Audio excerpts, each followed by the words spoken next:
Two activists, but hey, it might be Europe who doesn't seem to have a central bank at all. Here to discuss, we got Peter Schiff, a legendary fan of the Fed, Peter Atwater. Mr. Atwater, we'll start with you. It's the ECB effectively is not a central bank. They don't have any money. They aren't going to print it, and they have to get 17 countries to agree on one policy before they do anything.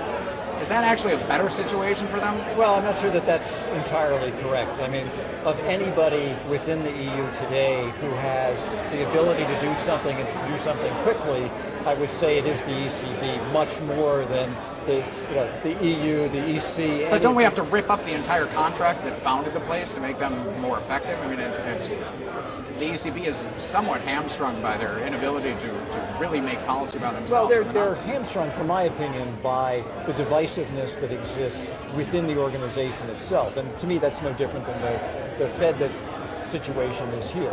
Okay. Yeah. Well, talk to me, Mr. Schiff. They have anarchy, and we've got a Fed that seems to not let us chew gum without raising money. I think it's a good thing that they're hamstringed. Too bad the Fed wasn't constrained by the same hamstrings. You know, the fact that the ECB can refrain from monetizing all this debt, which is what everybody seems to want, that's a good thing. Because that's the only way to force governments to actually cut spending. In America, nobody has to cut anything because the Fed is there to print. That is going to come back to bite us when the dollar crashes. But America has a bunch of states. We got into a war. We killed 750,000 of us to actually come up with a union that lasts. These guys signed a bunch of papers in 1998 or something and made this kind of fake country. But they weren't signing up for the kind of union we have now with printing press money. There was a gold standard back then. So I think we're going to have a lot of problems. I mean, we might even have some states that try to secede. Who knows before this crisis is over? But it's just really getting started. I mean, we've built up this gigantic welfare state. We're broke. We're trillions and trillions in debt. We're keeping it together now by keeping interest rates at zero. But at some point, inflation is going to be so out of control that rates are going to have to soar, the dollar's going to plunge, and we're going to have a real economic crisis. I think at least the ECB, Germany, understand what the stakes are. They don't want to sign up for that. They want to force governments to cut spending instead. Who's better off? I mean, it's in terms of screwing up the economy, you're kind of screwed all over the world right now. Right. Is it just a matter of get the gun or the sword in terms of dying? Peter's view that you can have hyperinflation in an environment where you have enormous amounts of liquidity and that are not being that's deployed. The most fertile environment for it. No, Sure. I mean, to me, it's a reflection of a complete deterioration in social mood, and you need to have some engine from an inflation perspective that doesn't exist today. But inflation is not an engine. No, you have no wage inflation at all anywhere in the globe today. But what are you talking about? You look at China, you see those wages going up in China, they're going up like crazy. China isn't even capitalist. Let's leave them out of this. They're more capitalist than America. They're a bunch of commies, and they'll refer to that again. You know, And the Germans are phobic about inflation. I mean, absolutely terrified of it. Because they're smart.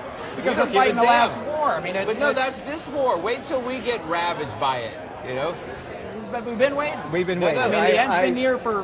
I don't disagree that we're eventually. What do you mean? What do you mean waiting? Gold's $1,800 an ounce. We're trillions of dollars in debt. I mean, we're barely keeping this thing together. But we are keeping it together. No, we're not. In order to keep it together, they have to have interest rates in zero. How crazy is that? But yet, again, but yet we have an an American financial system that is being suffocated by liquidity right now. Yeah. I mean, there is no place that financial institutions can use it. Well, what do you suggest? What do you think the government should do, or the Fed should do? I think the Fed is today hamstrung because politically there's very little they can do. They're the only grown-ups in the room, though. No, they're not. The politicians aren't grown-ups. No, they're not. If the they Fed. weren't I'm talking hamstrung, about the Fed. what do you think they should do ideally?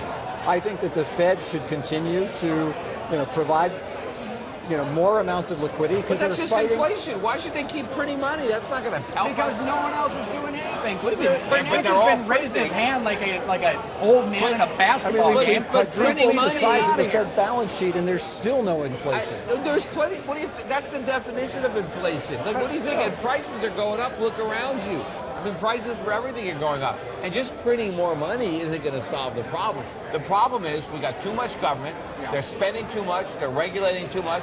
They're taxing too much. They're printing too much. That's got to end. And interest rates have got to go up. But We've how got long to does save that more. take? We've got to produce How more. long does that take? Because I tell you what, I'm 40. I got kids going to college relatively soon. You're only I'd 40? rather not do the austerity program for the rest of my life. I'd rather not wait until I'm 60 before I have to go to work. It's not going to take that long, but the way it is now, it's going to take forever, and it's just going to keep getting worse and worse. We're never going to recover unless we have the cure. The cure is the higher interest rates, less government, more freedom, production, savings, investment. We're not getting any of that. All we're trying to do is spend more borrowed money and just cover it all up with a bunch of paper. There's monetary and there's fiscal.